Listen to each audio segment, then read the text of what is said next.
Si el afligido invoca al Señor, Él lo escucha y lo libra de sus angustias. Sabiendo que en nuestra vida muchas veces hay aflicciones, pero sabiendo que podemos invocar el amor de Dios nuestro Padre, iniciemos esta jornada en el nombre del Padre, y del Hijo y del Espíritu Santo. Amén.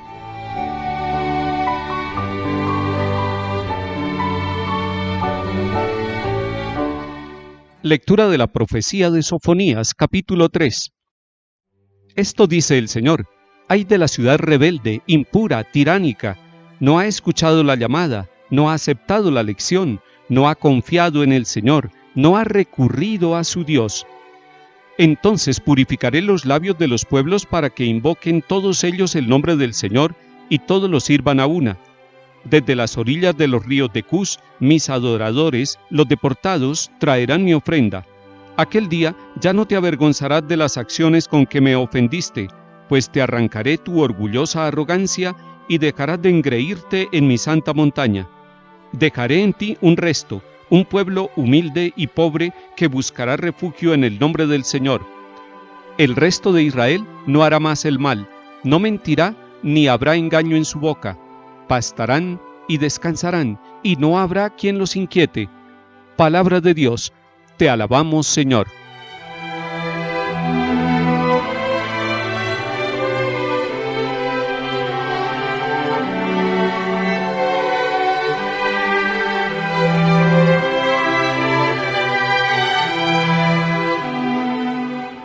El profeta le está hablando a la ciudad de Jerusalén, y la está llamando una ciudad rebelde, impura, tiránica. Ahí podemos nosotros estar representados, hombres y mujeres de todos los tiempos, de las ciudades, de los campos, porque hemos sido rebeldes en muchos momentos, y hoy la palabra de Dios describe esa rebeldía. Dice que esta ciudad no ha escuchado la llamada, no ha aceptado la lección, no ha confiado en el Señor, no ha recurrido a su Dios. Si pusiéramos en positivo, tendríamos que decir que nosotros, como personas, como familias, como sociedad, tenemos 4 tareas. Primero, escuchar la llamada. Segundo, aceptar la lección.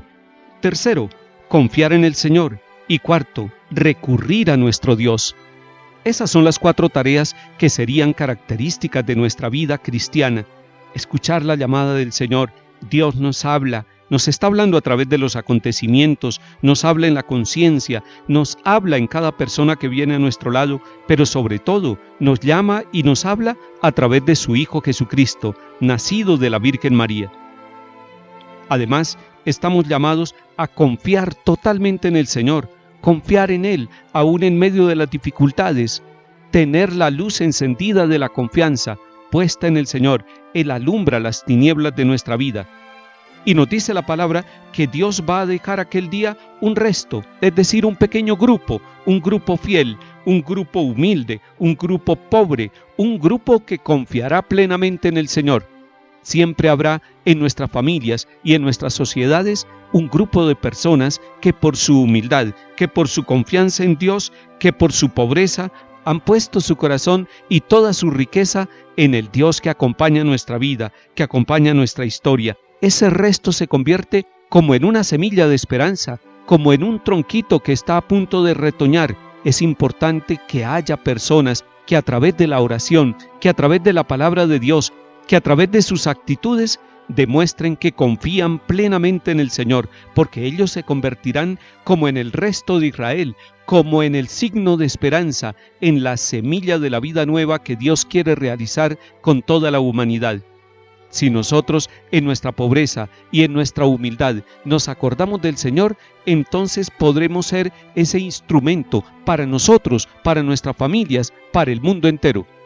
Nos llega bien esta palabra en tiempo de Adviento, porque nos está invitando a que dejemos la orgullosa arrogancia, que el orgullo y la arrogancia no hagan parte de nuestra vida, porque la arrogancia no nos deja reconocer que necesitamos de Dios, no nos deja reconocer que necesitamos del otro, y el orgullo nos separa, nos bloquea, nos aparta de los hermanos, no nos deja vivir la fraternidad, y el tiempo de Adviento es un tiempo para vivirlo en fraternidad, para vivirlo con el corazón abierto, necesitados de Dios, no engreídos, no orgullosos, no petulantes, sino corazones humildes, corazones capaces de reconocer al Dios presente, muy cerca de nosotros, en los pequeños detalles de la vida. Este tiempo de Adviento nos hace una llamada directa a dos cosas: a la humildad y a la confianza en Dios. De esa manera podremos vivir la fraternidad y nuestra vida, nuestra espiritualidad se dispondrá en el tiempo de Adviento para celebrar con gozo la presencia del Emmanuel, del Dios con nosotros.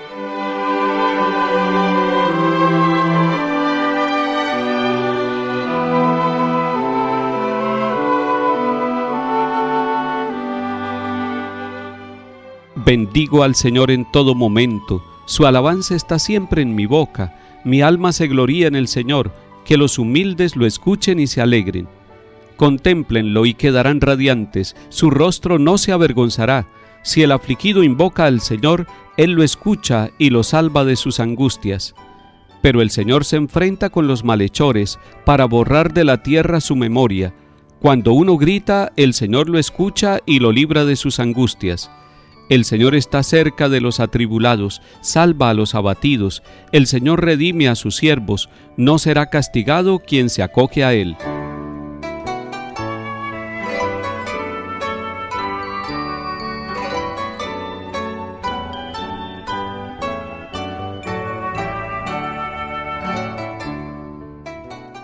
Del Santo Evangelio según San Mateo, capítulo 21.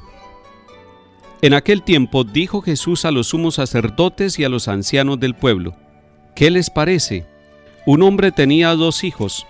Se acercó al primero y le dijo: Hijo, ve hoy a trabajar en la viña. Él le contestó: No quiero. Pero después recapacitó y fue. Se acercó al segundo y le dijo lo mismo. Él le contestó: Voy, Señor. Pero no fue. ¿Quién de los 2 hizo lo que quería el Padre? Contestaron: el primero. Jesús les dijo: les aseguro que los publicanos y las prostitutas les llevan la delantera en el camino del reino de Dios, porque vino Juan a ustedes enseñándoles el camino de la justicia y no le creyeron. En cambio, los publicanos y prostitutas le creyeron, y aún después de ver esto, ustedes no recapacitaron ni le creyeron. Palabra del Señor. Gloria a ti, Señor Jesús.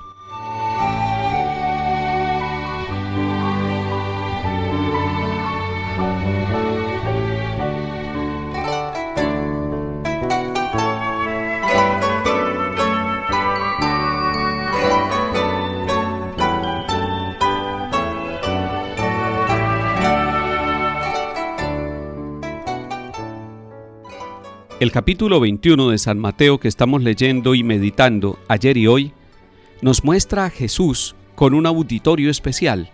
Están los letrados, están los fariseos, están los sumos sacerdotes, es decir, las autoridades religiosas de su tiempo.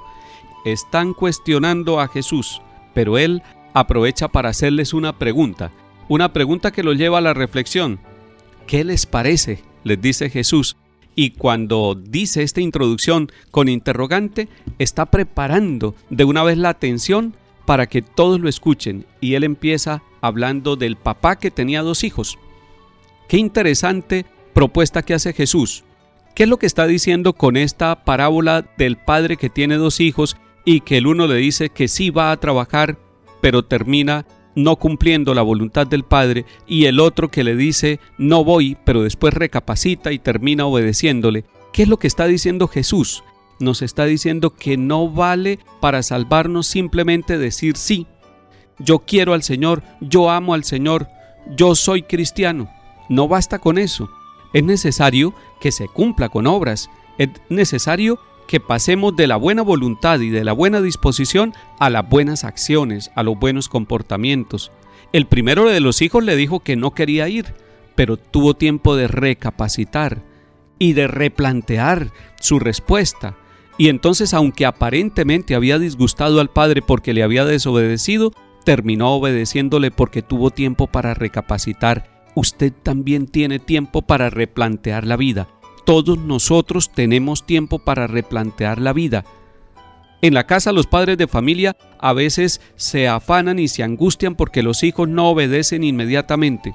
Seguramente hace falta un tiempo para el discernimiento. Y si hay una cualidad hermosa en la vida de los jóvenes que hay que cultivarla, es la del discernimiento, saber discernir, saber corregir el camino, saber borrar lo que se ha hecho mal y replantear el camino. Muchas veces en la vida no podemos borrar los acontecimientos que nos suceden, pero sí podemos mirar hacia atrás para corregir hacia adelante la ruta y para enderezar la vía.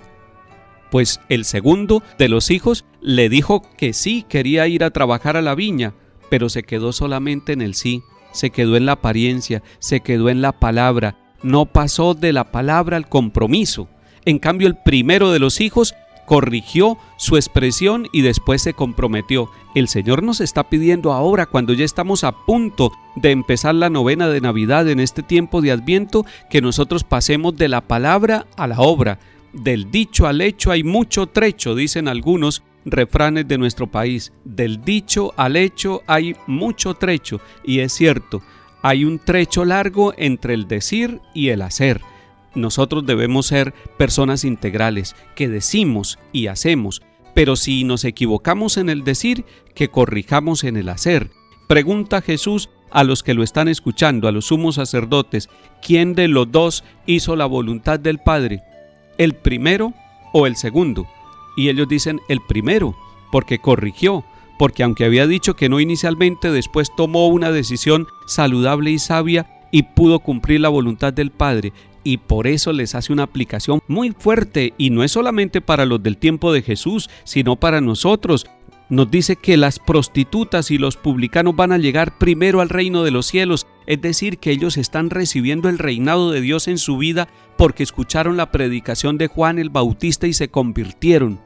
Hoy el Señor nos está diciendo: reciban el reino de los cielos convirtiéndose, cambiando. Usted y yo tenemos mucho para cambiar, y este tiempo de Adviento es un tiempo de cambio. No vaya a ser que nosotros, que lo hemos recibido todo, nosotros que le hemos dicho sí al Señor, nos quedemos solamente en el sí de palabra.